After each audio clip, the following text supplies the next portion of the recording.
അപ്പൊ ഇന്ന് ഉച്ചത്തേക്കുള്ള ചോറിനുള്ള അരിയൊക്കെ വെള്ളത്തിലിടുകയാണ് കേട്ടോ. കുറച്ചു നേരം ഒന്ന് കുതിർത്തെടുത്തിട്ട് പിന്നെ വേവിക്കാൻ ഇടുകയാണെന്ന് വെച്ചാൽ പെട്ടെന്ന് വെന്ത് കിട്ടുവേ.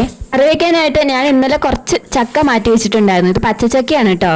ആദ്യമായിട്ടാണ് ഞാനിങ്ങനെ പച്ചച്ചക്ക കറി വെക്കാനും കഴിക്കാനൊക്കെ പോകുന്നത്. ഇത് ഇന്നലെ നമ്മുടെ ഹൗസ് ഓണർ റൂമ കൊടുന്നു തന്ന ചക്കയാണ് കേട്ടോ. ആള് തന്നെയാണ് ഈ ഒരു റെസിപ്പി പറഞ്ഞു തന്നതും. നമ്മുടെ പാലക്കാടൊന്നും ഇങ്ങനെ പച്ചച്ചക്ക കറി വെക്കുന്നത് കണ്ടിട്ടില്ല കേട്ടോ. അപ്പൊ ചക്കയുടെ കൂടെ കുറച്ച് ചക്കക്കുരു കൂടി അരിഞ്ഞിട്ടിട്ടുണ്ട് കേട്ടോ. മഞ്ഞളും മുളകും വെള്ളവും ചേർത്ത് ചക്ക വേവിച്ചെടുത്തിട്ടുണ്ട്. അരപ്പിനായിട്ട് തേങ്ങയിലോട്ട് പച്ചമുളകും വെളുത്തുള്ളിയും കുറച്ച് ജീരകം കൂടി ചേർത്തിട്ട് നല്ല രീതിയിൽ അരച്ചെടുത്തിട്ടുണ്ട്. അരപ്പൂടി ചേർത്ത് ആവശ്യത്തിന് ഉപ്പും ചേർത്ത് നല്ല രീതിയിൽ തിളച്ചു വന്നു എന്ന് വെച്ചാൽ കടുകും കറിവേപ്പിലയും വറ്റൽമുളകും പിന്നെ കുറച്ച് തേങ്ങ ചിരവിയതൊക്കെ ചേർത്തിട്ട് നല്ല മൂപ്പിച്ച് ചേർക്കാം കേട്ടോ.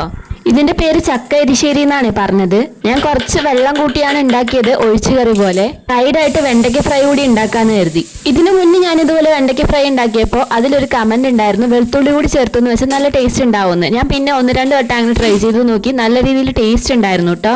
അതിനുശേഷം ഞാൻ എപ്പോൾ വെണ്ടയ്ക്ക ഫ്രൈ ഉണ്ടാക്കിയാലും വെളുത്തുള്ളി ചേർക്കാൻ മറക്കാറില്ല. അപ്പൊ നമ്മുടെ ഇന്നത്തെ വീഡിയോ ഇത്രയേ ഉള്ളൂ. ചാനൽ ഒന്ന് സബ്സ്ക്രൈബ് ചെയ്ത് വെച്ചാൽ അടുത്ത വീഡിയോ കാണാം.